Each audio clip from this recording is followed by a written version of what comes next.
part. That extra gear, the first 3 steps. Huge strides in the performance. That I might not be the player I am today.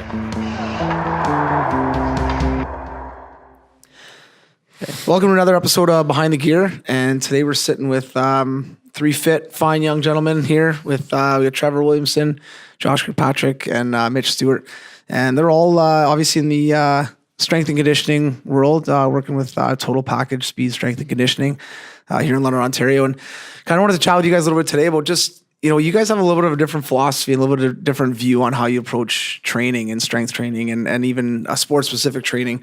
And that's kind of a big buzzword, obviously, in the community as far as sports-specific training. And what exactly does that mean? Especially if you're a young parent with maybe a young, could be a volleyball player, hockey player, football player, doesn't matter. You know, what is sports-specific training? And I guess, you know, I'll kind of throw it over to you a little bit, Mitch, but what differentiates you guys, or how would you talk to a parent a little bit about what you guys do and kind of how you guys are a little bit different than other places?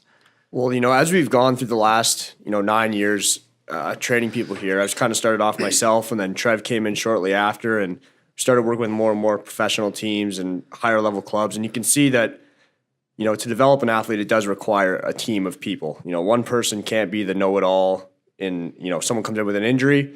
That's not my thing. I send them to a physio that I trust. Someone comes in and there's, speed may be the issue. Well, maybe I'm going to see Josh or Trev to work on some different things there. So if they come in and I do a little bit of an assessment, I know where I can send them, whether that's with me or with someone else. We work very closely together to try to help develop these athletes. And then with, the skills on top of that, being close with, the hockey side, and then say in volleyball, we have volleyball skills coaches that we know we can trust. So really we're delegating things to help the athlete the best we can, and not trying to say, I know everything, Trev knows anything, Josh knows everything. We know, where they need to go. Yeah. So kind of building a bit of a foundation with them on the strength side, flexibility side, mobility side, things like that, and then getting them in a better prepared for their skill coaches. So for someone that's actually working on that wrestling technique or that volleyball technique or that hockey technique, right? Exactly. So we use what's called a performance pyramid, and Gray Cook, a really well-known physiotherapist, is the guy who kind of developed this thing. Basically what the pyramid looks like is at the base of the pyramid, you have movement. In the center of the pyramid, you've got strength and conditioning, which includes strength, speed, endurance, all those different things. And then at the top of the pyramid, you have your skill. So the first thing that we always focus on is building movement. And without the movement that you need to perform a skill, you'll never be able to perform that skill well. So if you have poor stability in your hips, you probably, no matter how much skills training you get for skating, you'll probably never be able to get a good, you'd never be able to nail your stride very well. Right. So we focus on building the movement qualities that you need to express the skills that are important for your sport. And, looking at that even a little bit deeper, if you look at barbell stuff, say whether it's deadlifts or squats or whatever it is, sprint mechanics, those are all skills. And you need to look at, again, go back to movement.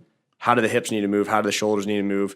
How do you need to be able to stabilize your spine in order to do those skills well? So we're always building that foundation through movement and then relaying that into the skills that are important for their sport. Yeah. Okay. Well, that totally makes sense. And Josh, for you, I mean, you're, obviously have quite a background in athletics, and, quickly, if you want to give us a quick little, little bragging too much, but a quick little, no, I'm kidding. Yeah. So, I mean, your background, obviously multi-sport athlete, and then kind of went into track and field, and did a really simple, easy event in track, which is great. Yeah. 150 different events you got to compete with. But yeah, if you want to kind of break that, or kind of go through that real quick, because I think it's a pretty cool story. So yeah, my background, track and field, grew up doing it, went to university doing it, loved it, ended up stopping, thinking my career was done, and I was completely content with that. I thought that I'd hit the sort of pinnacle of what my athleticism was.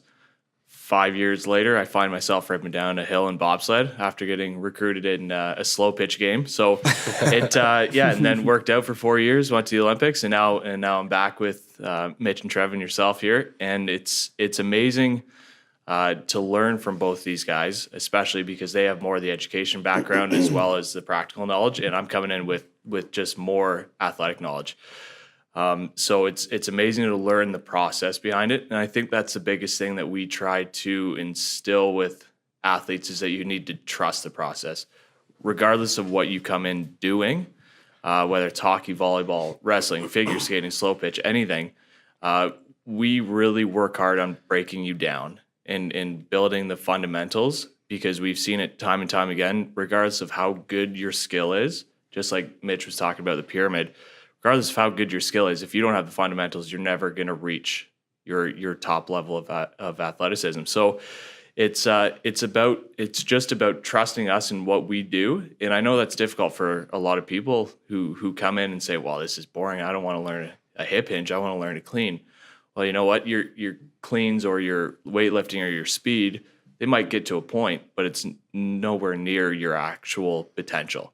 Yeah. And that's something that we need to express to people, is that we will get you to your top potential. Right now, a lot of kids aren't even close. Their potential on the ice or on the court is incredible, but the extra piece that you come to us to try to work on, it might be boring for a little bit, but it is what will excel you to the next level. And we've been lucky enough, I think, for all of our lives to have coaches who have also instilled that in us, which is why we believe in it so much.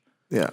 No, it makes total sense. I think, what I would tell kids this all the time, because skating, like, let's say hockey's the same thing. If you're going to work on skating, which everyone, if you come in the locker room to the NHL level to minor hockey and say, hey guys, we're going to do power skating today, or hey girls, we got a power skating coach here today, what do you think they do? Just roll their eyes like, oh man, it's brutal. And I get it. I've taught it for years, so I understand that. But at the same time, you're still going to go back to basics: one leg pushes, side stopping, and quick starts, whatever that is. And another analogy is a piano player. Look at the best, the best pianist in the world. They're still going through scales, right? They're still going through that mundane, boring stuff. And I think it's important that athletes understand that, you got to warm up. You got to, all those little fundamental things that you're talking about, I think are huge to help make those athletes. And when you look at pro athletes, you're in the Olympics, you saw a lot of professional athletes that were, I know they're amateur, but I mean, at the end of the day, that's their life. Yeah. I mean, how do those athletes warm up? How do they get ready for their competitions? They're not just hucking back a coffee and then jumping in a luge and going down the track or going down the slopes, right? I mean, their preparation is crazy. It becomes exactly, and it becomes second nature. And that's what we're trying to get out of our athletes, is that these fundamental movements we might go through, but they will actually follow you all throughout your life, even after. What we want to see is athletes grow into professionals and then leave. If they leave and they go to their professional teams, whatever, we want them to succeed after us. But we need to give them the tools to succeed. And so you see it at the most professional level. These people go through warm-ups or their fundamentals just as second nature. It's just what they do. Yeah. They're not learning it anymore. They're just continuing to groove patterns to start off in order to get to a higher level exercise. And that's essentially the bones of what we do. We get you to a point where you could do everything in your sleep that is important. All the other stuff will come, but at the highest level, you see guys do, especially in sprint mechanics, they do A-skips. They do the easy stuff because they know that it just grooves their pattern and gets them prepared to get to that next level. Well, and I think actually at a higher level, you begin to appreciate those fundamentals more and more and more. It's the kids that just come in and they want to do cleans first and they want to sprint fast first. But actually, by the time you are, say, doing heavy cleans or fast sprints, you do appreciate the fundamentals because you know that was such a large piece of what got you there. Yeah. You see Trevor do the 5-10-5 drill. His fundamentals with that drill, basic fundamentals, turn, start, but he grooves it with his athletes nonstop because that's how you get good times. Yeah. Your fundamentals. You can't just go into a drill like that. And I'm sure Trev's going to touch on it more. You can't go into a drill like that and just be like, I'm going to be fast. Yeah, just wing it. Yeah. I'm good. I'm quick. No, you will not be good. It's as simple as that. Everything's pretty black and white. You will not be good if you don't learn your fundamentals. Yeah. So bringing it, and just real quick before we bring it over to Trev too, and then I think we've already kind of illustrated it a little bit, is that our team here, I think we have very unique backgrounds, like everything from the culture of football for Trev to track to me really following kind of a strength and conditioning coaching path from a pretty young age. Like we all have those unique backgrounds and can bring them together in a way that we can really help, other people, where it's not like we all went to school for 4 years, played some sports and whatever. It's pretty cool how much we can all learn from each other from just those kind of unique experiences. So bringing it over to Trev and talk a little bit about your kind of your Yeah, background. talk about yourself, Trev. Yeah. So, Is Mitch the host now? Yeah, you got it. Roll change. Co-host, man. Mitch and I co-host, man. I love it. Yeah. So basically, I went to Western on a football scholarship. Went there for 4 years, took health science and kinesiology. Kind of did a lot of strength and conditioning there as well. So I learned under my strength coach, Jeff Watson, who is basically like a mad scientist. The guy's a genius. Yeah. So I did like a work study there. I was kind of learning from him, realized that if I didn't go to play professional, I wanted to do strength and conditioning and kind of help other athletes get there because like I just fell in love with it. I was like, this is amazing. I love training. I love the kind of like the methodology behind everything. And it's just a blast. So yeah, for my background kind of launched me right into strength and conditioning. I just loved it. And again, just like understanding how you can improve as an athlete by doing the basic fundamentals at an incredibly high level, just exponentially help your growth. And just like we were talking about before, like these guys, if you can kind of understand that, and that's when you see like the difference between like your younger athlete and your professional athlete, they understand that doing the fundamentals at such an incredibly high level will directly impact your performance. And I think that's like a massive tool for that. They kind of, once they get it, it clicks. And you see just like a completely different, I guess, motivation towards doing the fundamentals. And I think one of the biggest motivating factors for any athlete you're working with is when they get results. Yeah. Right? They go through all these fundamentals or 8 kicks, whatever it is, or they're even that like, going to the 5-10-5. But let's say you have an athlete that comes in super athletic, very fast, and they do the 5-10-5. They do very well. They gotta put up a good time on it. And for anyone who doesn't know what the 5-10-5 is, basically you're running 5 yards, 10 yards back. Let's say I'm going 5 yards to the right, 10 yards to the left, and then back 5 yards through the middle. Yeah. And then now they work with you a little bit. You kind of go through that technique. Now, what are a couple things that you would really focus on with them when you are doing a simple drill like a 5-10-5? Because that is an important drill for football players as far as even, you look at the NHL or the but even like you look at the NFL, you put up fast 40s, all that becomes more money. Oh, absolutely. Right? That all comes down to like at that level, right? Yeah. So even at CIS or NCAA, those are all little things that help separate you from other players. So it is a big deal. Yeah. So if you had a player come in and doing it very athletic, real quick, no technical help yet, but you come in, what are a couple things that you would really focus in on with a simple drill like that? So the biggest thing that we kind of focus on is how to efficiently turn your body in like a multi-directional way. So how fast can you kind of go from point A, like a complete 180 back to point B without losing speed, without wasting time, have a good advantageous like body position so that you can kind of like if you're on the field, if you're on the ice, whatever it is, you'll get that first step. You'll beat your guy, whatever it may be. You'll get open, you'll cover your guy better, whatever it is. So we want to try to focus on how you can basically become as more efficient as possible. So for a lot of the guys, it's like whether you're loading your body properly, you're pivoting, you're not standing too tall, so like body level.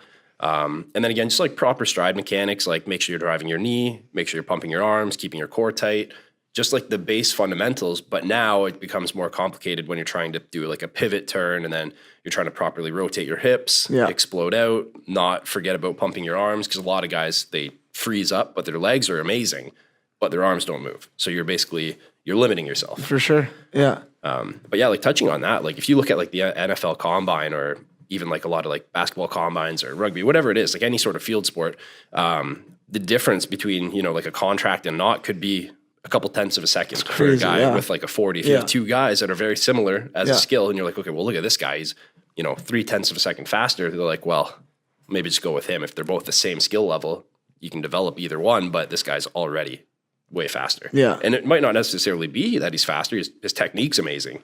Yeah. So. Yeah, no, it's definitely interesting, right? And going to what you're saying right now, that, and this is something that I've used a lot with young players especially, but what comes first, speed or technique? Because everyone wants to get faster. Yeah, everybody, right? We still want to get faster. We're old buggers now, but we still want to get quicker. But what comes first, speed or technique? And the kids will get like technique. Yeah, so slow it down, work on those little technique pieces. That at the end of the day is going to get you more speed than just trying to go fast right now. So going back to let's say a 5-10-5, then. Looking at the pieces of your puzzle here, it'd be, maybe Mitch would design a bit of a strength program for them, for that athlete, and work on the that strength component. And then maybe the running mechanics for that 5-10-5, they go see Josh. Josh would work on those running mechanics, get them a little bit more efficient on their form and running. And then they would come to you and kind of put everything together with that strength piece, the running mechanics piece. And then now those little tweaks to your pivoting and your stop starts and your acceleration, deceleration, things like that. Yeah, absolutely. So it's great. I'll even talk a little bit on kind of the process that we've developed and continue to refine. And it's essentially, we look at the end goal. So if say 5-10-5, for example, is the end goal to be able to have a good time there, let's break that down into smaller pieces to everything from your start to the first transition to the sprint to the 10 yards and then that second transition. And in order to do those things, what are the smaller pieces that you have to be able to do? So each step shouldn't feel like a big bite, essentially. So if you can't teach someone, this has kind of been a rule that I set for myself early on in my career. If I can't teach someone how to make significant progress in the movement in 5 minutes, then we're too far up the scale. So like we have a scale of movement. So if I can't take someone and teach them how to do a clean looking good, which you probably can if they're new, cannot, it's too far up the scale of movement. Okay, so we break that down so go back a couple into a digestible levels below piece. that. So if you spend more than 5 minutes, you're wasting their time, your time, everyone's time. Okay, I want to stop right there because I think that's a really important point, because a lot of these young athletes will go to a gym and those coaches will have them do 5-10-5s over and over and over. It's terrible. Technique's awful. Or they'll have them do sprint stuff and their mechanics are terrible. Or they'll have them do squats. They can't even do a squat properly yet. So what you're getting at is basically go down 2 or 3 levels to that. So maybe it's just hinging at the hips. Right. Maybe it's, whatever it is. Yeah. So, and then we do that for every single plane of motion. So I'll talk more on my side, which is the strength side. So we've got, a hip hinge, a knee dominant movement, a unilateral lower body movement, horizontal pushing and horizontal pulling, vertical pushing, vertical pulling. So we break those down into the most basic things that you could possibly do for that plane of motion. I didn't really understand like a word you just said. To make it simple though. But like you're talking about like simple things as in like basically a quarter lunge, just tracking properly on your knee, like things like that, right? Like I'm going to talk about a hip hinge, and I've heard some people have listened to these podcasts before and heard me talk about a hip hinge, and they're like, "Oh, I see that you really think hip hinging is important." Well, yeah, it is, but like they get this idea that everyone needs to hinge their hips. No, that's not the idea. So I'm just going to talk. You know what? I'll go back one step. So for everything, the very first thing we do is controlling the spine. Can you talk to me like I'm 5? Controlling the spine. I am. Okay, I got it. Mitch is putting people on blast. Yeah. So listen to me. The spine's the thing in your back, right? Okay, I got it. So controlling the spine, regardless of what kind of athletic thing you're doing, you got to know where your spine is in space. Okay, so you got flexion. That's when you round your back. Yeah. You got extension. That's when you get that big arch in your back. Yeah. And then you got a neutral spine where you have like a little bit of a lower back curve, a little bit of an upper back curve, but everything's kind of lined up. Okay, so what we do first, before anything, is have people feel those different positions. So, for example, now let me just take you to a push-up. What are some common issues you see when you see a kid do a push-up? You'd have like a super arched back, or you'd have the hips up. Right. So that comes down to, if we break that down to a lower level of awareness, where's your spine? So if I'm trying to coach this kid on how to do a push-up better, and he doesn't know what a neutral spine means, or doesn't know what flexion is or extension or whatever, then they can't fix it. So you don't have a line of communication to fix anything. So you're just saying words. So when you can communicate on that level, we can now say to kids, you're in too much extension. And they're like, okay, I know what that means. And then they fix it. Or if it's a hip hinge, and let's say we're doing a deadlift and they're bending from their knees too much first. So you got to hinge your hips a little bit more. So basically what we're doing is we are creating a language that they can understand. And then that's the same for, let's see, linear speech stuff, multi-directional stuff. We have a language that we can now communicate with them. So like, if they're not driving their knee up high enough, that's a relatively simple one. But if we don't teach them those things in the beginning, then they can't fix them on a more complex movement or skill. So at the base of it all, we're creating a language that we can communicate effectively with. And I think that's so important, man. And no matter what it is, right? Whether it's on the ice, on the basketball court, on the field, whatever it is, but having that terminology. The other thing I find a lot of times, you guys can correct me if I'm wrong here, but I know in my industry with hockey and on ice, you get the odd coach that comes out with these new terms, and they make no sense. That happens a lot, right? And it's just because they want to sound smart, and they want to be a little bit above maybe the other coaches or whatever it is. But something super simple that's been done. Let's say, for instance, backward skating. So if we're backward skating, we're teaching little kids how to backward skate.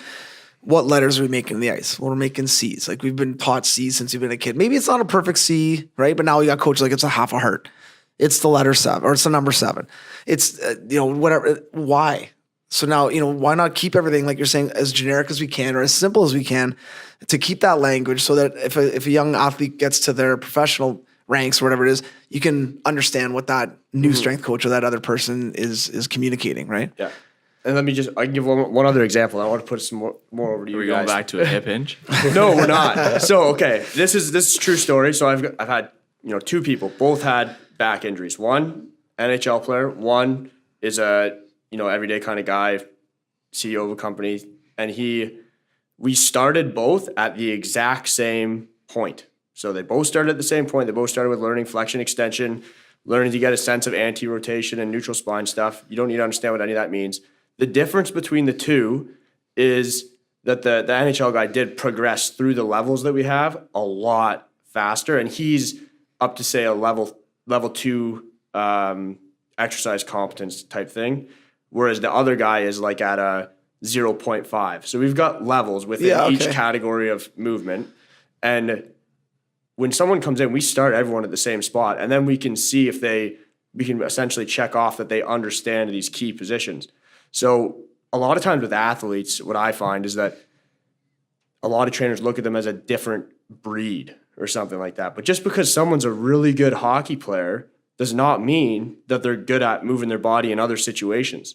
So that's why they're still humans, and we start everyone at the same kind of level and then progress them based on how they look and how they're moving. We don't just have someone start doing a clean, which is a complex skill, because they're good at a completely unrelated skill like hockey. Yeah. And that's the thing, is that you need to know that just because you're good at one skill does not mean that you're good at another skill. It means you might pick it up faster. Yeah. But you're not already good at it. Yeah. And that's a really good point. I think a lot of times, and you guys have gone through it as athletes probably, where you get into a gym when you guys were, competing, and the coach is like, oh yeah, here we go. We got a good athlete. And they just put you through stuff, and you're doing box jumps, and you're doing squats, and you're doing all this crazy stuff. When you look back on it now, you're probably like, I wasn't ready for any of that stuff. My technique was probably, now when you look at it, like, holy, I could have got injured. Like, that could have been terrible, And I think to your point, you need to treat even these elite athletes, whether they're 10, 11, 12 playing AAA, and they're way better than the other 10, 11, 12-year-olds just because they're athletic, they're bigger, whatever. We need to, I think, as on ice and as strength coaches, be like, okay, we got to treat these as just beginners. And then maybe they progress to advance really quickly, but they got to make sure they have these fundamentals down and understand what they're doing here. One more last quick point is, and after you have an injury, or any kind of tweak, you need to go back to the fundamentals, and you need to make sure this feels good. Okay. This feels good. Okay. This feels good. You don't just go, because I made this mistake. So like, I was competing in Olympic weightlifting, blew my knee, did physio, whatever. And this was part of creating, honestly, this whole process. And I went back to doing cleans and stuff. Nothing ever felt very good. But then when I started going back, so for example, like going flexion extension, when I went into extension, I couldn't feel my erector muscles down the left side of my back as well as the right. So I had to clean this up. So clean that up. What's the next thing? Started hinging at my hips again. I felt my right hamstring loading up more than my left hamstring. Okay, that's an issue. It was my left knee that I messed up. So I started working on that. Okay, now I feel my hamstrings loading up properly. Now I'm going to add some load. Bump, bump, bump. And then all of a sudden now you're back to doing full cleans and everything feels perfect. But how much time did you waste? Oh my God. Right? Literally probably 3 years. So for a lot of parents out there that have young athletes though, right? And they are injured and they don't know, they just bring them back to the gym and all of a sudden they're going right back to squats or right back to whatever they were doing before, right back to running, whatever it is. I think it's important for parents to be educated on this and saying, you know what? We just got off an ACL. We just got off this could be really minimal, just a 2-week knee injury, right? But let's go back a little bit. Let's go really ease into it and make sure that they're that their muscle imbalance is back and things like that, because there's a lot of things that get thrown out of whack. I'm sure you guys have some, like maybe a story on something like that. I know you talked about like when you're getting back into cleans, like when you're training for the Olympics, that the first couple months at least were, not hammering heavy weight, but you're working with great strength and conditioning coaches, and they took you back to fundamental pieces. And I think that's again, that resonates. All this stuff resonates with all of our past. Yeah. And so when I went to college and you get thrown into a weight room, given a program, like honestly, like a lot of people growing up in sport, regardless, they get a program and they say, okay, do it, and you'll get better. And so, of course, I did it. You just go in there and I'm clean and I feel like I'm getting stronger. And then, I get out of sport and I go back into it with bobsled and I start doing cleans. And I'm like, what are you doing? That's not that is not the exercise. You will shatter yourself. And you will have a very short career and we'll hand you your papers and see you later. Go back into minus 40 weather. Now, was it that your technique was bad originally from school, or was it just that you've been out of it for a bit and kind of just a bit rusty? I'd never been taught correctly. Yeah. I'd never been taught the process of what a clean really is. You see it and you see other guys do it, and it's basically like you're muscling up things. Yeah. And that's the mentality for a lot of people growing up. It's like, I just want to lift weights. If I lift a heavier weight, that means I'm stronger. And I was the same thing. And it's like, looking back on it, that is so counterintuitive of what building an athlete should be. And so a coach out there, strength and conditioning coach, fantastic guy, Quinn, at the CSI, he shuddered when he saw me. He's like, nope. You're Give me that weight. Not only are you fat right now because you've been out of sports for quite a few years, you don't know how to lift. Yeah. And as a guy who was at a pretty high level prior, that was a humbling thing to hear. And so it was a lot of this Dowell stuff going back to the basics for almost 6 months before he was like, now I'm comfortable with having you proceed through, a whole workout plan. Wow. I'm like, man, I've been doing this for years. And he's like, yeah, you've been doing it wrong. Right? And I saw, whatever I did in college, that was almost like, that became a warm up. Really? What I was doing in college, because I started to functionally move correctly. Yeah. And it was amazing to see the results of doing something correctly and how they translated into my sport. And I think that's a big thing and we've talked at length, I think in the last few weeks about this, about connecting the dots with what we do. And the biggest thing is trying to relay to athletes that, if a hockey player comes in, we aren't skills coaches. What we're doing, you're not trying to connect the dots with how you skate, how you run. I'm teaching you how to run. I'm not teaching you how to skate. These principles, there might be something here and there, sure. But do not go out and drive your knees straight back and straight forward and be like, I can just run on skates. Yeah. No, these are all, but becoming a fundamentally sound athlete off ice and building yourself as an athlete in dryland training will make you a better athlete in your sport. Don't try to draw these imaginary connections between what we do and what you're doing in your own sport. We are just making you stronger, functionally better, more mobile, injury prevention, all that stuff. We are doing that. Let your actual skills coaches teach you what to do on ice or on the field or on the court. That's their job. Yeah. Our job is to make you a better athlete. Yeah. And I think that's a huge thing that we're trying to learn. And honestly, the same with bobsled, with going back to basics. Yeah, I could still push a bobsled just fine if I can't clean. But if I can become stronger and fundamentally sound, in the gym, I will push a bobsled better because I'm a stronger, better athlete. For sure. Yeah. Yeah, no, it makes sense. And one thing you said, I just want to emphasize it, would be, trying to create better athletes, becoming a better athlete. And I think that's something that every sport talks about this a lot, like hockey, soccer, whatever it is. Like, that's all that player does. They just love soccer. That's all they do. They love hockey. That's all they do.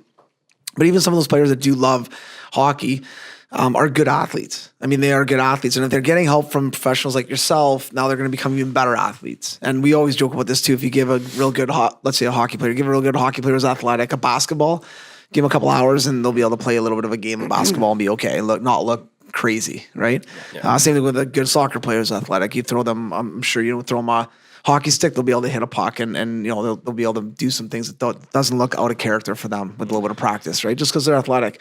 So having that athletic kind of background or that athletic foundation, I think, is huge. And obviously you guys, connecting the dots and putting all that together is what's going to help create these better athletes and ultimately being better at their sport. I'm on the edge of my seat here to talk, but you got anything to add there? Yeah, I was just going to say, basically the more skills Shut we can myself teach up. them in the gym kind of unlocks their potential. And one thing that I wanted to mention before is we always do an initial assessment with every athlete that comes in, kind of break them down, figure out their weaknesses, kind of exploit those, and then those are the areas that you can start working to build up. Because one of the things that always sticks out to me whenever there's an exercise I do not want to do, my strength coach told me, he was a successful athlete trains the things that he doesn't always necessarily want to do, but he has to do, because that's what's going to actually boost your performance, kind of fix those weak links and improve more. And then kind of touching back what Josh said, it's pretty funny when now we're on the other end of that, where we're the coaches, when you see those cringy exercises in the gym, you're no, man, no, you cannot do that. We need to go back a few steps. And then in that situation, say somebody works as hard as they can every single day, but their technique is horrible, they're not going to improve very much. But if you break them down, kind of reteach them the proper ways, they'll go stronger than they were at that ceiling. They'll keep going. And then sky's the limit. You can continuously improve if you do the right things. You're going to not get injured. You're going to feel stronger. You're going to move better. And then that's going to translate to sport. So, all right, now I can talk. Good. So, at the beginning, you asked about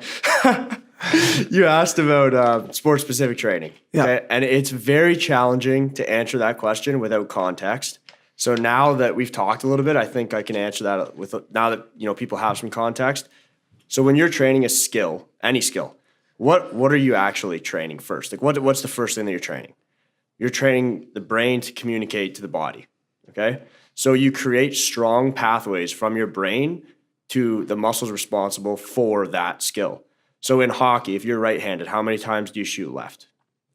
Yeah, probably never. Right. And when you're shooting right, you're pushing down on your right hand on the stick, right? And you're creating some tension through that side of your body, right? Yeah.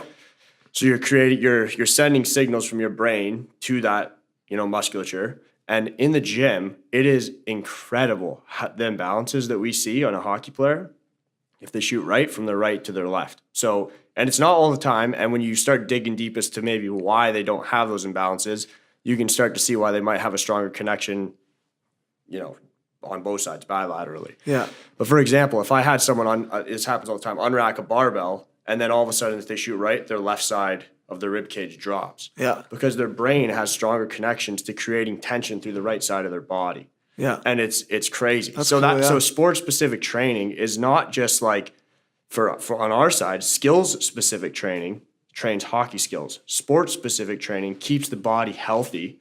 It helps people develop power in a general sense, strength in a general sense, so that they can take those raw materials of strength, power, endurance, whatever, and apply that to the specific skills. So for a hockey player, sport-specific training is largely keeping things aligned because there's so much rotation in one direction, and the stride is weird. So coming back to sprinting, we don't try to connect the dot between, and this is what Josh and I are talking about, between sprinting and skating. They're entirely different patterns. For sure. But that's actually what makes it important, is because when you skate, there's not a lot of hamstring involvement in the skating stride. There's lots of quads, lots of glutes, but in sprinting, there is a lot.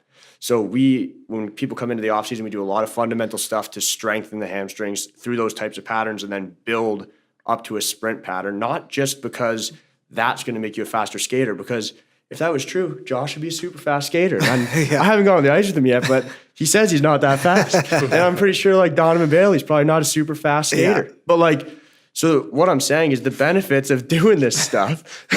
Just Sue and Josh. We're about to have we're gonna race. Fast skater. Right after this, we're gonna line I'm up. not saying I'm faster. Yeah, we're lining up right after this. But you're creating balance. I love it. You're creating some balance. So when you're doing sprint training, you're creating some balance between the hamstring and quad ratio and strength. So, and again, that comes back to almost more of an injury prevention thing than anything. So now think about this. So if you take a hockey player and in the first phase of training, you're going straight into hard sprints, It's a terrible idea because Yeah. they have weak hamstrings because they haven't been using them probably all year, not much. Yeah. So then you get guys pulling hamstrings, pulling whatever, and it's like, so why are you sprinting? So you need to understand for sport-specific training, the exercises that you're doing in the gym, how are they serving that athlete in a sport-specific way? And just doing hard sprints when you're not structurally, ready to do those things, it doesn't make any sense. Yeah. So you need to understand, I think, and this is what we do a really good job of, and having the three of us with different backgrounds and different contexts, we can define those things well, is why are you doing this exercise? Why are you doing this? And how does it serve this athlete, and why at this time? You know what I mean? So yeah, we maybe end up doing sprints, but we're not doing them week one. Yeah. So everything we do is a snapshot in time, and you need to develop a strong context of where that athlete is and what they need at that time. And then 3 weeks later, if you did it right, it should be different. It's a different snapshot. Right. The body should have changed. Yeah, for sure. And that's what sport-specific training is largely that. And basically, maybe it's a bad name, right? Because when you think of sports-specific training, you're thinking of, I play hockey, so this is going to be specific to hockey. Yeah. Where So then maybe you it's put athletic-specific training or something Yeah. along the lines of where it's just a broader example of creating athletes, rather than a football-specific program, which obviously is football. If you guys had athletes, let's say you had a figure skater come in and a football player come in, very different athletes. They're not going to be on the same program. They're going to have different inefficiencies. They're going to be strong in different areas, right? So I think everybody's got it. And I'm saying I think, but you guys can tell me better. Each athlete's going to get approached a little bit differently. And depending on their sport, you may have different exercises or different protocols that you would do, correct? 100%. And it's not, and it's not necessarily because it translates directly to their sport. It may even be because their sport, like I kind of just explained for hockey, creates a imbalance or issue with that specific area. So, and that's kind of where I do the kind of initial assessment. We do the initial assessment and then say, this person needs more of what you're doing, Josh, and this person needs more of what you're doing, Trev. Or maybe someone comes in and they're super fit, and this has happened before, and I'll tell them, you need more Dwayne. Right. You need more skill. Nice stuff. You're not that good. Yeah. You're pretty strong. You're pretty, you're pretty fit, whatever, but you're not good. That's a good point, though. Yeah. I mean, hey, I'll you say probably that, played with people. some unbelievable track athletes that were like unbelievably fit, good bodies, crazy, and like not very good at their sport or their skill, right? And same thing with you, football. You had guys come into camp, they're shredded, and they can't catch a ball. Yeah, So there's you're like a wide receiver. There was a saying, it was lift like Tarzan, play like Jane. Yeah, yeah. Like you had some animals, Yeah. but they were just very low skill level. Yeah. And again, that comes back to that pyramid where 100%. You gotta I'm sorry, I'll shut up. No, it's not. It's different. But it's also Go ahead, those things, Trev. like when you look at a lot I of get the, too excited when we get going. No, it's good. And we don't have to get into this today, but Mitch and I had a podcast a while ago about just talking about mental toughness and battling through things. And I think as a generation, I'm a young parent.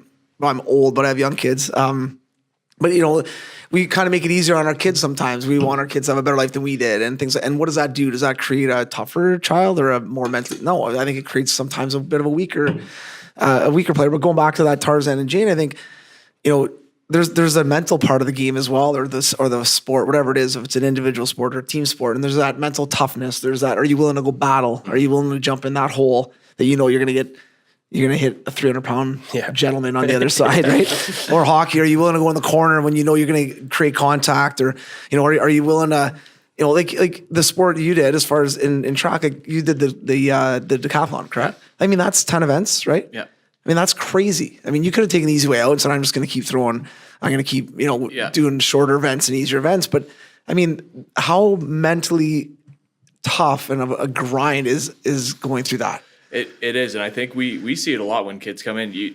I think a lot of children now, or a lot of younger athletes now, are groomed not to be mentally strong, and they're groomed. But the flip side is they're groomed to also ask a lot of questions. Yeah. So we're seeing a lot more sort of defiant athletes come in.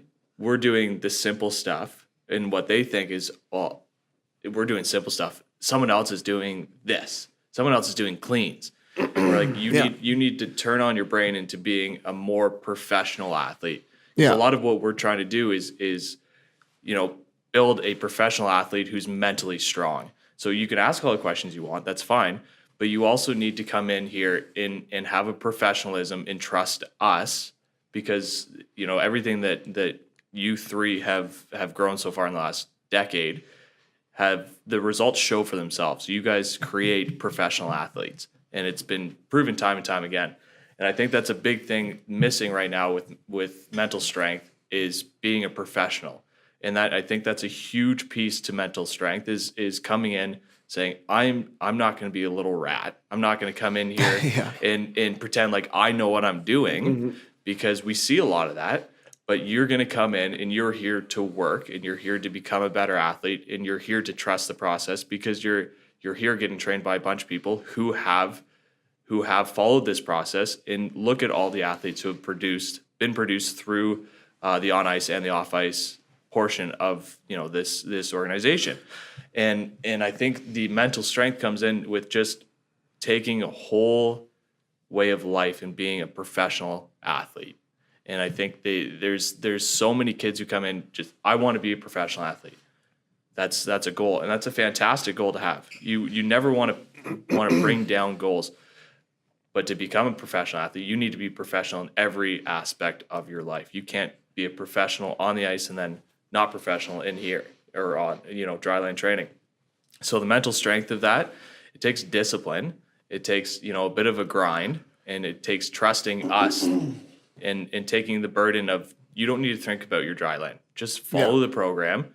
You can't add one more aspect to your life. Let us take that from you and just trust us, because we've been proven to produce athletes. And so I think the mental strength portion is massive. But you're right, you're starting to see a little bit of a softer athlete, and a little bit, it's a little bit of an attitude change. But again, that's what we deal with now. Yeah, and I think too, like as a parent, you guys are all going to go through it, I'm sure, at one point. Some sooner than others, but as a parent too, it's okay to give your kids more than you had. I don't have a problem with that. I don't think that kids would get whatever if they're good kids. But I think as parents, we need to also keep our kids accountable. If they mess up, like there's so many parents now that want to cover up for their child, or go talk to the teacher, go talk to the coach, go talk to let your kids do that stuff. Let them speak for themselves. Let them let them answer questions. Let them ask questions. Let them figure things out on their own a little bit. And I think that's going to help them in a lot of different situations as they're moving through life, right? Whether it's there's a lot of big tag words now about bullying. Well, I mean, I was bullied. I bullied kids. You guys bullied. I got bullied by you guys this morning. I bullied you guys. Like, there's you're carving each other, you're joking around. Like, that's all.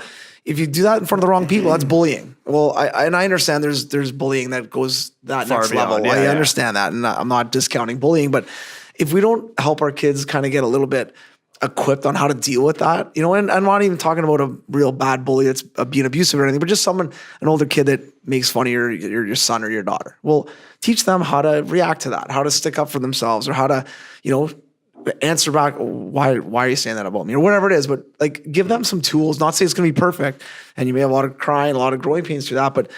And I think that those to me are not even athletic lessons. Those are not. So they're better at hockey, or better at soccer, or better at anything. It's just those are life lessons. And that's a big thing that we're trying to create a safe environment down there. So when someone's part of a training group, that's your team in here. Again, separating it from your on ice, your off ice. You are part of. I mean, you can see it on Trev and Mitch's shirts. You're part of the TPH family, and so when you come in, you are in a free zone where hopefully your professionalism starts to carry in, and you are now part of a professional training group in our environment. And hopefully we are doing a good job of not only creating professional athletes, but we also have a very important job of creating, men and women through the gym. And their parents do a great job at home, but they aren't with their parents with us. And so we need to start fostering and continue to foster an environment where they can grow into citizens and athletes and professional leaders in their own sport or whatever they do after. And so I think as much as they have a responsibility for that, we also have a responsibility. And we come down on athletes all the time. If they come in and they're being lazy, it's almost like we don't waste our time. Yeah. You're wasting your parents' money. You're wasting your time. You're wasting our time when we could be training other people. So, buck up. Yeah. Like you're here to work, you're here to be a professional. And it usually resonates with them because they're in sort of the safe environment where they know that they need to learn to be human beings. Basically. Yeah, totally, for sure. No, it's And that kind of comes back to what we talk about, like for professionalism. Like we tell them, like just accountability, character, show up on time, show up ready to work out, ask questions. Again, it's as much of an educational piece as it is a performance. We want to teach them everything so that they become more aware of their bodies. They can kind of interact with the coaches better. But also like the training environment down there is amazing. Like that's part of one of the reasons I fell in love with this gym is like everybody is a family. Everybody, for example, like all our OHL guys, like they're battling each other all year long. But like then you show up in the gym, they're like best buddies. You have guys you've never met before. Next thing you know, like they're hanging out every day in the summer. They're working out. They're going to get food. They're doing things together. And again, like they'll forge like some amazing friendships that they'll have basically forever. And it's like more than a gym. Absolutely. And Trev, going to your point there, would you agree that when some of those kids, let's say a young player comes in, let's talk about hockey for a second, but a young player comes in, he's maybe his first year in the gym, and he sees that guy that's been there for a couple of years and how he conducts himself, everyone not necessarily falls in line, but you see guys change a little bit. Yeah, and, absolutely. kind of get that pro mentality a little bit more, right? Yeah, you hear it all the time. Like the younger guys are always like, "Oh my God! Like look at these guys! Like look at what they're doing. Like is this what it takes to be a professional athlete?" You're like, "Yeah, absolutely." Like some of our guys, like we know who they are. Like they're incredible role models for these younger kids, and like whether they know it or not, like they're influencing a lot of what these kids do, and they start to see that, and it just kind of meshes with all of what we have to say about everything. Like it goes a long way. Yeah. And it's really cool to see this ASAT program that we run too, regardless of the sport. So, the morning guys, the hockey guys are all together, but then the individual athletes are all from different sports. Yeah. But we've created an environment where regardless of your sport, this is your training group. So you could have a snowboarder, figure skater, volleyball player, basketball player, softball, baseball, all these different sports, gymnasts, but they might have their own individual programs, their own individual little strengths and weaknesses, but they're in a training group where they've now become friends. Yeah. They push each other regardless of their sport, which again, I think it connecting the skills portion and the performance portion, they each have their own skills. They each have their own sport, but dryland, they're coming in and they're becoming better athletes. And that's created groups where it's like, I'm training doing this. And then they go off to their 4 or 5 hour practice, whatever. And then they come back the next morning and they continue to have this high level dryland training together, but different athletes. Yeah. And I think it's a really cool dynamic to see. And honestly new for us because we've done a lot of hockey in the past, but now that we have more sports coming in, you can see that regardless of the sport, everything meshes together as long as you continue to have the same professionalism and attitude when you come and work out. Yeah. Mm-hmm. Yeah. And I think a lot of times when you get to that elite level and as a high school athlete, you're really elite at gymnastics and he's really elite at, Olympic lifting and whatever it is, but you have a lot more respect for those athletes, especially when you train with them. Oh yeah. Right. You see this little small gymnast that is throwing around weight or doing crazy things with their body. Like, whoa, like I have respect for that. And then vice versa. Maybe you're really strong and you're doing some different stuff that, there's a mutual respect there for how they compete and how dedicated they are, but also, just them as people and kind of what they're doing. And you look at it, we laugh because we work out, we're on the same program right now. We're still trying to stay as fit and as we can as we grow.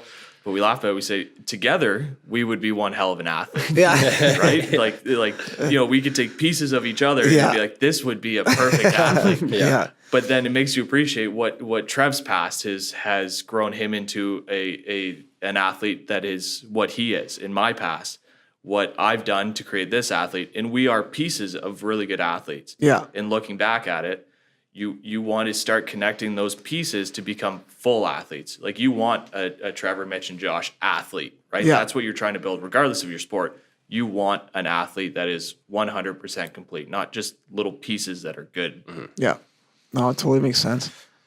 So you basically what you're saying is if this was like 15 years ago, then you'd be way better because now you know what those pieces are. You didn't know what they were before. Yeah, so exactly. Yeah. Right. Yeah, It's funny. I'm only 31. I don't want to age myself, but I know we all will look back where, we were kind of idiots when we were kids and we were pushed through and, oh yeah, I can train, blah, blah, blah. But looking back at it, you're like, if I was 18 again, what would I do different? Honestly, I would do everything. Yeah. Every piece of training that I did, I would do 100% different. Yeah. Yeah. Well, man, you want to talk about training? Like, so I'm 41, so I'm much older than you. But back when we started training, probably 16, 17, like, what do you think we did? Arms, chest, shoulders. Like, that was it. Legs, leg day sucked. You saw leg day come up on a program, like, nah, we're not doing that today. And I was always a shorter guy, so I kind of did a little bit of legs just because I knew I'd probably have to have like a little bit of strength down there to be able to compete with the bigger guys. But I remember buddies of mine, like, go to the beach, middle of summer, it'd be 25, 30 degrees outside, tank top or no top on, jogging pants. Because it'd just be two like string legs on this big body, it was, and that's just how we trained. You go to camp and everyone would be jacked, like everyone would just be jacked. And now you go to NHL camps, you look at they're fit, athletic individuals. They look, and you saw them in their street clothes, they look normal. They look like normal, fit people. But man, they play at an elite level, and there's no, you see a couple, maybe odds that are big, but for the most part, you don't see those big jacked, hockey players anymore. It's just different, right? So going back to your point, like, I think a lot of us would do it a lot differently and would probably help us a ton long term. You know what I mean? With how we trained back then. And I mean, is that going to make you a better father? I think so. You're going to look out at different things for your son or daughter, depending on what they like or what they want to do, or if they are athletic, and probably guide them a little bit differently than our parents did. Absolutely. I think the age of like a half athlete is over. I think most athletes, and you see it in every sport now, the younger generation of athlete are actual athletes. You can take them off. They work on speed. They work on dry land speed in the off season. Yeah. How many generations ago would it be like, okay, we're going to do a speed workout? They'd be like, what the hell? Yeah. I'm not doing speed. What's the point of doing this? Yeah. But now athletes are understanding that regardless of your sport, you got to be fast. It will translate one way or another. You got to be an athlete. You got to be fast. You got to be strong. You got to be powerful. You got to be explosive. I don't think there's two ways around it now. Regardless of sport, you need to be a full athlete or you'll get passed. Yeah. Yeah, no, that's a really good point. Yeah. I played with a really good buddy of mine in college, and we used to always joke that he like had a 90-year-old body. Like, if you guys saw this guy at we've met a couple years years, old, 20 years old. Let's say we met him right now at 20. No way he plays hockey. There's no way. Like, and he was pretty good. But again, the guy who's just very specific at hockey skill. Now he's a good golfer. He's kind of athletic, but just like looked like Mr. Burns' body. It was unbelievable, man. It was gross. And Mr. Burns. And when he'd play more minutes than like myself or another buddy, like, this is and he was good. Like, he was a good, really good buddy of mine, but it would drive us nuts. So then you don't want to say his name? No. So then, if he ever listens, if he ever listens to this, he knows exactly what I'm talking about. But then fast forward, let's say we're in our junior year, so third year of school. And we're playing, and all of a sudden I hear like a scream, and we're on the same line, and I hear a scream, like, like somebody got hurt, man. So I turn and look, and it's my buddy's laying on the ice, and he gets like, you got to take him off the ice. I'm like, what happened, man? We looked at the video after. He literally fell down, so his legs are on the ice like this, and his back's like this, and someone fell on him, and he just like couldn't touch his toes because he's so old and unathletic. So he popped his hammy, like went down, like, oh, the guy fell on him, and just like, basically, if he had been able to touch his toes and been flexing up, like, it would have just rolled off and kept going. Yeah, pulled his hammy. He was out for like a month, and it was excruciating pain. That's brutal. But it was, again, back in the day, right? Like, a lot of guys went to college and hardly even trained. Got full scholarships to NCAA, Division I programs, and didn't really train. Like, it's crazy. It's how different it is now. At 10, 12, 13 years old, these kids are pretty polished. Some of them, they've been in the gym. They know how to get around the gym. They know how to do things, and it's funny because it's good and bad, because you're right. 10, 11, 12 kids are getting in the gym and they're doing stuff, but there's not a curriculum that's well known for a 10, 11, 12 and what they should be doing in the gym. Yeah. Yeah. And I always think about this, like, so for example, when you go to school, you learn, multiplication, addition, subtraction, and all that stuff. And that builds up. Like, can you do calculus before you know those things? No, you can't. Well, right? I could. I was really smart. Yeah, but most people could not do that. I get what you're saying. But then in like, so for stuff in the gym, like, what are those smaller elements that you need to understand in order to do these more complex things? And what I'm seeing all the time, and you see it on Instagram the most, but like younger kids, 10, 11, 12, replicating these complex drills and they're just terrible. Yeah. And it's like, okay, so is it a good thing or a bad thing that 10, 11, 12-year-olds are doing this type of training? Well, I mean, it's good if they're following a process, but I mean, it's even just fitness in general is such a weird, and it's a weird thing. Like, because, so for example, gymnastics and that's a complex skills and you'll probably kill yourself if you just try to do them. You know what I mean? Sure. So it's actually a very interesting model to It's look a very at. structured model. And that's what I love about it. Yeah. Because like once you can do this, whatever skill, then this skill is only a little bit harder. And then you can probably start trying to do it. And then once you can do it, you can do this. And there's this, they have a really great progressive model, like the high level gymnastics clubs. Whereas there's no models like that for fitness stuff, or even in Canada lifting stuff, or like whatever. But with hockey, it's better. Like that's essentially what you guys do. You have like your hockey player position, forward skating, whatever. Yeah. And it all builds on the last. But you're not going to be able to do maybe this. You're not going to be able to do good forward skating if you don't understand hockey player position. For sure.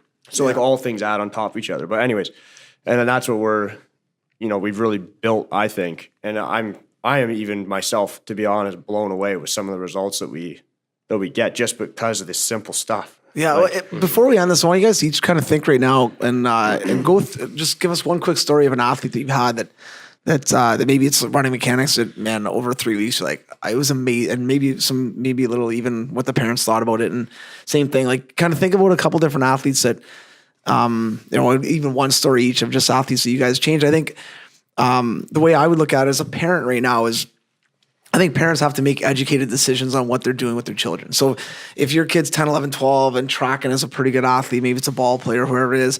And I'm not saying it has to be you guys or it has to be us, but go get educated on who's good, right? And who's doing the right things. And it might be just a hole in the wall gym down the street that has an unbelievable strength coach who gets it. But there are a lot. I mean, every corner in this city has a gym or some kind of CrossFit or some kind of something. And there are a lot that have the right motives and are doing it for the right reasons, but aren't doing the right process, right? And I think at the end of the day, you're going to waste a lot of time and a lot of money and being very inefficient rather than doing the right things and trying to get involved with the right people and track in the right way and making sure that you're surrounded by people that genuinely care and have a process and have a plan for it. I'll tell you this one right now. This one blew my mind the most. So we did testing at the beginning of the year. Movement was like just not body aware at all. This kid. We went through all the fundamental type stuff I was talking about. Literally, how old was the grade 11? Okay. So not that young. Yeah. And so we were doing like hinges, whatever. It was ugly. For the first 3 weeks, everything he did was with a dowel. Okay. So 0-8. And nothing. other people in the gym, because this wasn't like one-on-one training. Can we call the dowel just like a broomstick? Broomstick. Okay. So like everyone else, like most of the other people in the gym, there's maybe one or two other kids that were at that level, like where we were giving them that stuff. Everyone else was doing weight stuff. But he stuck to doing all these very simple drills. And was he pissed? And then no. Okay, and good. that's the thing. Okay. So that's what I'm saying. Like He was part of a school bought in. program, so he didn't have a choice. yeah. Well, I think that makes a difference, to be honest. But he was bought in. He was bought in somewhat because some guys will kind of there was other guys that were supposed to be doing what you were doing that were half doing it or whatever. But anyway, so like 3 weeks of that. Yeah. Then the next 3 weeks was all like kettlebells and stuff like that, light ones, like just learning some stuff, some different band drills to learn how to feel tension in key areas that he would need for the next steps. So that was after we did 2 weeks of that. So we started 5 weeks. Then on the 6th week, he started doing a little bit of like say trap bar deadlift, which was where we started to build that. Within 5 weeks of starting that, he did a 300-pound deadlift and his vertical jump went from 14 inches to 20. So this is over the course of like about 12 weeks total. Wow. Yeah. So, and it's just like, jeez. So what that tells me though is that because he didn't get that much stronger. Right. But he could not express the trap bar deadlift skill, which again, that's all that is. That's the way to look at it, is a trap bar deadlift skill. He was not able to express it at his fullest potential because he didn't understand how to coordinate the contractions in his body necessary for that lift.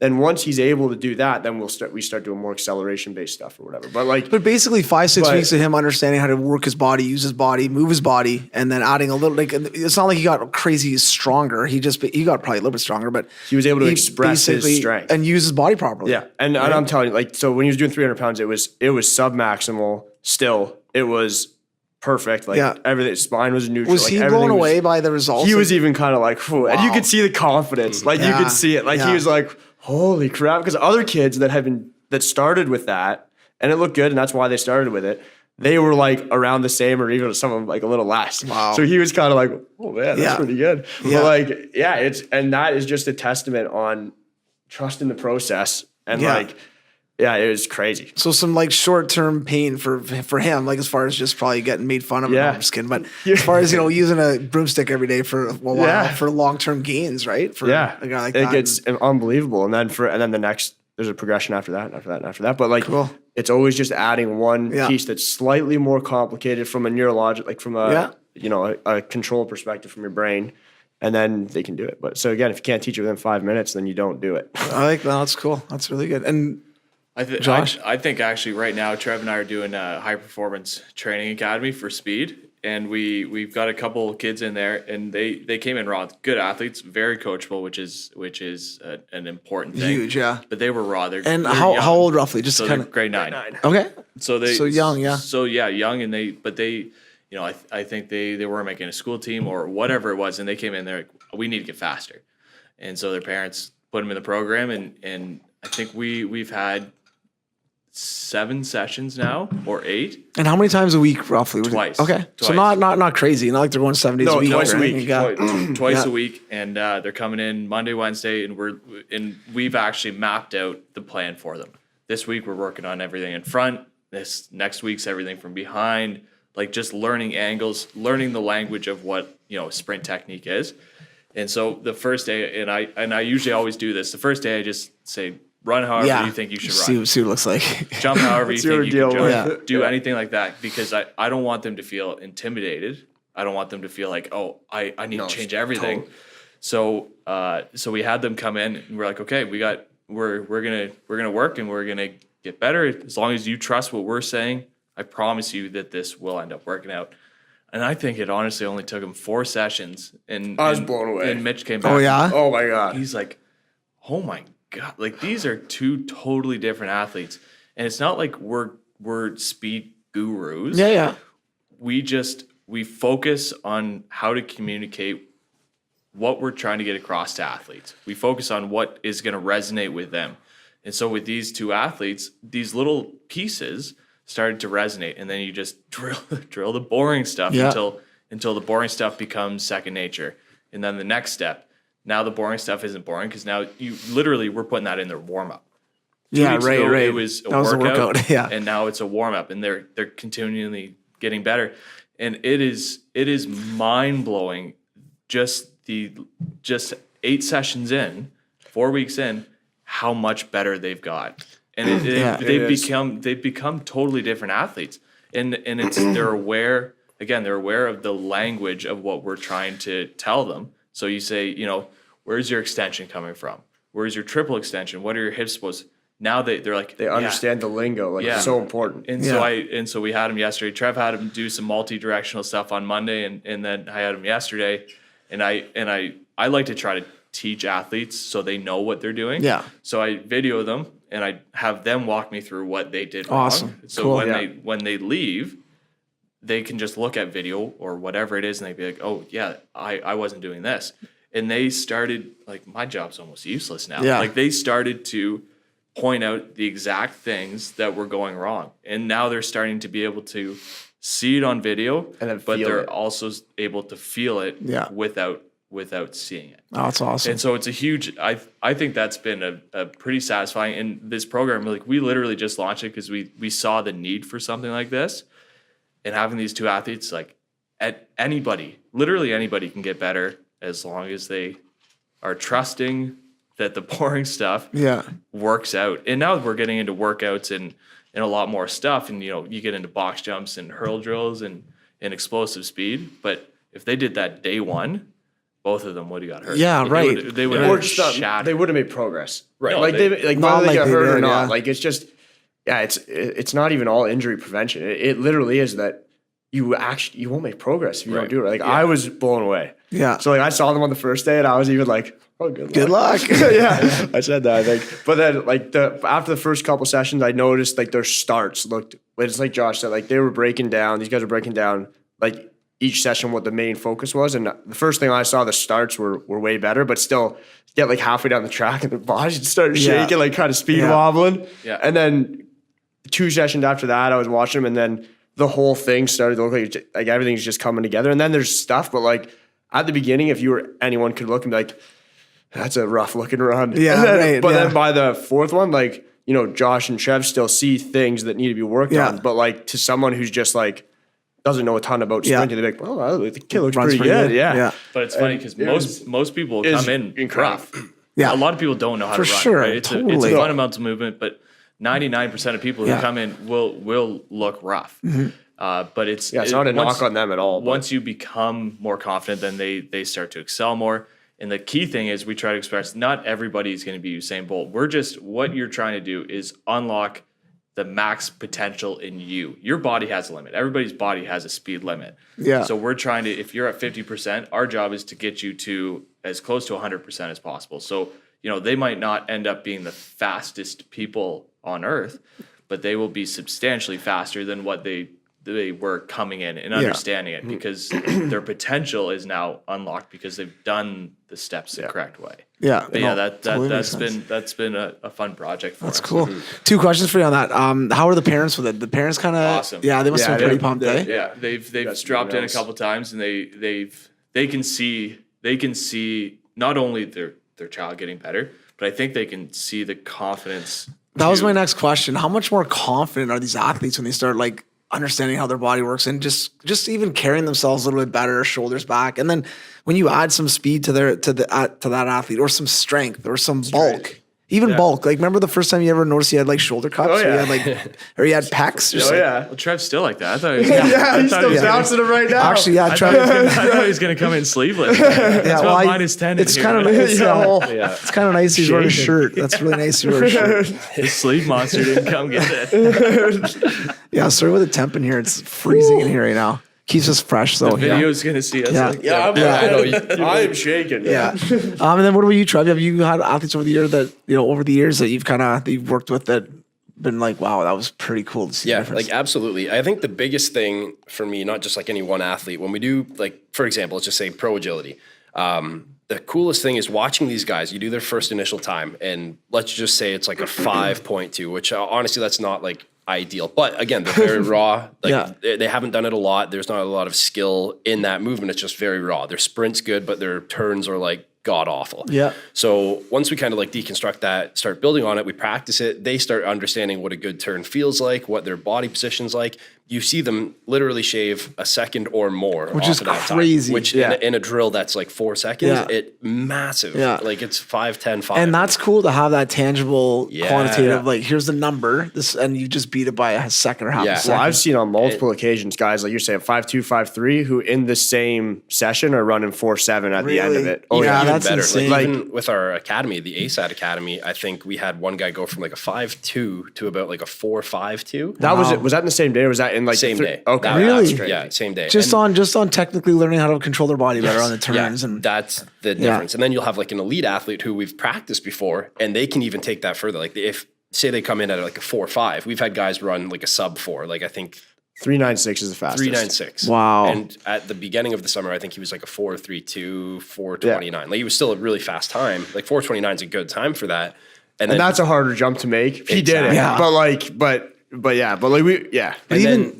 go ahead. So I was gonna say, like you'll hear these guys come back. They're like, man, like even like my crossovers on the ice, like starting and stopping, like my lateral movement I feel like really powerful. But even like as an athlete, let's say all of us went out and played ultimate frisbee, okay, which is probably foreign to some of us. I played maybe 3 times or whatever, but we're all like, whoever's more in tune with their body and whoever's got, you're going to be a little bit better at it, or you're for a brand new skill, right? You know what I mean? So like, even looking at like that, like you can cross over a lot of different sports just because you're athletic. You know what I mean? Yeah. If I'm playing basketball, I know how to run a little bit. Like you'd be a great, up and down the court guy. Maybe you can't shoot that well.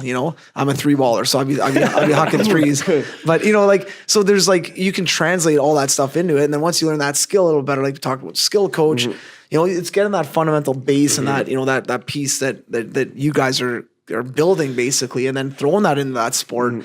Then it's fun for us as skill coaches to get that athlete that's fit and has a good foundation. then I mean, depending on how hard they want to work and how receptive they are and how coachable they are, then, you know, like you said, sky's the limit on a lot of these kids. Well, I know this is, I think it's related, no, but this is something I know you do. It's something Josh talked about. No, Trev does it, but like allowing kids to self-identify. And I don't think you can do that if you don't teach, again, the basic stuff, but like, damn. Forget what No, but going to that though, like, and I think, Josh, I think you mentioned this, like the way you teach is you want them to understand what they're doing. And like on the ice, if I'm teaching a player how to cross over, I want them to know where their weight is on their feet, how they're using their edges, how their toes are coming over first, how they're punching their knee across, where their head and shoulders are. And it gets a little bit, you know, there's a lot of points there, but man, if they can understand that, then 5-6 sessions later, okay, what comes over first, your heel or your toe? Like they get robotic on it, but they understand it, right? And when you get to those more elite athletes, they really get it. And if you show them a video of a crossover, 5 different crossovers, they'd be able to tell you that one went heel first. Oh, that one jumped up and down. Oh, that one, look at their shoulders. Like they'd be able to, and that to me is the best way to get better. Yeah, that's fun actually seeing Trev do the pro agility all the time because it's like a classroom setting. Kids are lined up. Yeah. What needs to go first? And it's like these kids are being asked what, so then they actually know. It's not just Trev with a timer. Yeah. Like, no, they know what do you need to do? How far are you away from a pylon? What do you need to do with your knee when you plant? How are your hips supposed to be when you square up? Like all these little things. And it's fun seeing, it's like a lineup of kids and Trev's just the instructor. Yeah. It's a blast doing that. And like you'll have a kid who there's like an obvious, like, well, for like an advanced eye, it's like very obvious mistake on a turn, and you'll, instead of me correcting it a lot of times, I'll be like, hey boys, like what did he just do wrong right there? And then like 9 out of the 10 kids will be like, oh, like he didn't pivot his foot properly. It was like too flat footed, or he was like too tall. He did more of a hip hinge rather than a squat. And it's like little things like that. And you're like, bingo. You're like, this guy gets it. Like these guys are, they're teaching themselves to do better as well. Like try to visualize the drill, what your body position should be doing. And they'll know when they do it right, when they do it wrong. Like you'll see them get upset. They're like, oh, my second turn sucked. Or the other way, they're like, I nailed that. They're like, that felt good. And you're like, yeah. And it feels good as a coach, right? When they're answering the questions and they're doing what you want, you're like, man, they're actually listening. You know, I was out last night with a minor hockey team, a girls team, they're doing well, but the coach was telling me about this one play. It went from the D to the middle, down to the wing, and over, they scored. And he's like, I wanted to, and I'm like, you wanted to video that and show them that this is how you can, like, they're actually doing what you want them to do. Like, kind of, we were joking about it, right? I'm like, how good is that feeling? He's like, it's unbelievable. You're on the bench, you're in the weight room, whatever it is. And they do something like that and they get it. You're like, man, I'm actually getting through to them. This is amazing. Yeah. You know, it's such a nice, rewarding feeling. That was great with the HPTA when we had to just go over hurdles. Oh, and we're like just, and it was tough because it's a tough drill, and especially with how raw. But it's a very coachable drill just to go over small hurdles, teach you sort of recovery and extension, and to try to be quick off the ground. So you could see they were trying. Mitch came back, and I was like, and then Mitch had his back turned, and I saw him do one right, and I was like, oh, here, like, we have our eureka moment. Yeah. So now they have the muscle memory. And so I was like, Mitch, turn around. Because then they went through it again. They both came back, and we were at the end of the runway, and we were just like, we were hands in the air. And so they got excited because they know that they're wrong. And they know that they're making these little steps. But then they see us react because we are so excited that something happened and that it clicked. We're like, here we go. That's now, awesome. So there's your step. There's your check mark on a basic skill. So let's keep skill in that, but now let's go on the next step. Yeah. Because you've begun to understand what it feels like to do this correct. Yeah. And since then it just keeps rolling and rolling and rolling, again with confidence and little victories and just little pieces of check marks off the list. And it's satisfying. You're right. It's like, damn, we're getting there. Yeah. We are getting there. Then you get that like awesome energy. Then it becomes addicting where they want to like keep getting better, and there's like that drive. And that's like, right. They see their times going down. They're like, man, I want to compete against this guy. And then again, you have like that awesome energy in the gym. Guys are competing, but they're also cheering each other on, and they're getting better. Yeah. And what I love about that is you're bang on. They can feel the progress. Like, so by having a progression, you can feel and see the progress, which is encouraging to keep going. Oh, it's I think massive. when you drop out of something, generally it's because you're not seeing a lot of progress. For sure. And if there's not a progression laid out, you're not going to see that progress. And then what I was kind of getting at before, and I'm glad you guys picked me up there because it's exactly that. But When you teach an exercise or a drill, for example, like if you go straight into teaching, again, a deadlift for an example, that's an exercise. Whereas if you just teach the exercise, they won't be able to self-identify why they're doing the exercise wrong because there's too much going on. Whereas if you teach about how each joint moves, and then when they go to that exercise, they'll be like, oh, I felt that it was wrong because I went into flexion, or I felt whatever it was wrong. Whereas if you teach the entire drill as a one thing, it's harder for them to break down in their own head what part of that drill was wrong. Whereas if you teach them in parts, then they can feel each part For sure. and self-identify. I think it's huge. I think for a lot of coaches, whether you're a skills coach, doing this skill piece, so basketball coach, soccer coach, whatever that is, or working in the gym, I think breaking things down into minute pieces for people to digest is huge. Same thing on the ice. You're working on shooting or whatever it is. You break it down into little pieces on how your hand sit. Okay, get that nailed. How your blade is, get that nailed, and then keep moving through like that. I think that's I think because that's for a massive, complicated for sure. movement, it's not usually like the whole thing is wrong. Like there's just like, oh, this little thing is wrong, and that can mess the whole thing up, and that can mess the whole thing up. Yeah. Whereas if you understand and you can feel all those different little things, then you're like, this one thing is wrong, which threw off the whole thing. Yeah, but they can now self-identify that. Yeah, which is, I think, and then again, as a coach, that's like very rewarding when you've taught them and now they're kind of coaching themselves. Yeah. Or even when they're done the lift, like, oh man, my hips didn't pop there, or whatever it was, right? Yeah. And they can self-identify is huge for sure. Mm-hmm. Yeah. Was there anything that you guys wanted to kind of wrap up with at all, or anything? Where can everyone find you guys?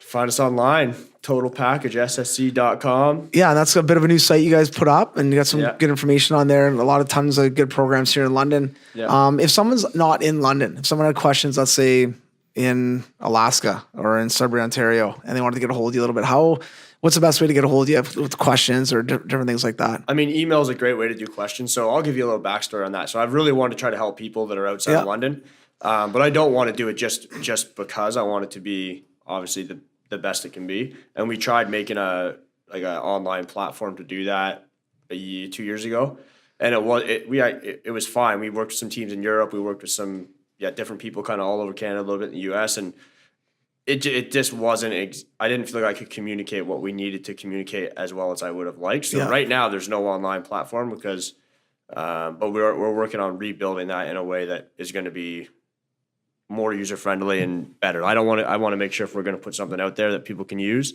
that it's. And is it something too really that, like, let's say I wanted to go on there, I'm 40-something, I want to get in better shape, I'm athletic, whatever. And, you mentioned this earlier, but if I go on there, it's something that's going to have kind of a check mark list on my phases on what I'm doing and what I need to be able to go through, right? Yeah, because in the gym, we have everything it's easier face-to-face. We're laying it out online so that you're exactly right. Like, learn to do this.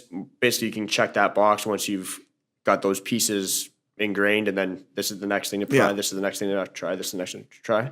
And we'll do a little bit of programs, but to be honest, programs are all context based. Like there's no perfect program out there for a lot of the reasons that we discussed. But everyone should learn the fundamental pieces, and then you put those together into a program that makes sense for an athlete. Yeah. So what we're going to do more of is have a place where people can learn those fundamentals online, one step at a time. Cool. Yeah. And we're also starting to do once a month some drop-in sessions. So we'll have drop-in speed sessions, drop-in learn to lift sessions. First speed sessions on the 28th of February. And these are just to, one, introduce the athletic world to us. Mm-hmm. And because, there's no hiding it. Like, it's expensive to get good training, and there's money involved. And so we don't want people to just hand people off to us. We want to meet you. We want you to feel comfortable with who we are. So the intentions of these drop-in sessions are learn some of the basics, get to learn who we are, trust us, and then we have a progression of programs that you can come in and start just like a progression in any lift or speed. We have progression of programs. So if you go on the website, you'll see all these little drop-in sessions, all these little programs that you can start up with us. Get to know who we are. If you like us, keep coming. Yeah, it's a good little sample, right? You can kind of sample it out, see, get to know the staff and the coaches and things like that, which is huge for sure. get to know the face behind the gear. Exactly. All these good. Wow! Sign this good. guy up. Yeah. That was good. And we're also on Instagram at Total Package SSC. Yeah. Okay. So if you want to like get a look and kind of a little insight of stuff we do daily, we put up some stories. We have some videos, some pictures. You can kind of get a little understanding in what our athletes do. Yeah. Get a feel for what the boys are like and the girls are like, right? Exactly. Yep. Cool. All right. Well, thanks a lot, guys. It was awesome. great. Thank you. Thanks for having appreciate you us. guys stopping by, and good luck with everything. That sounds good. I'll be coming into one of those sessions to work on my speed and agility. All right.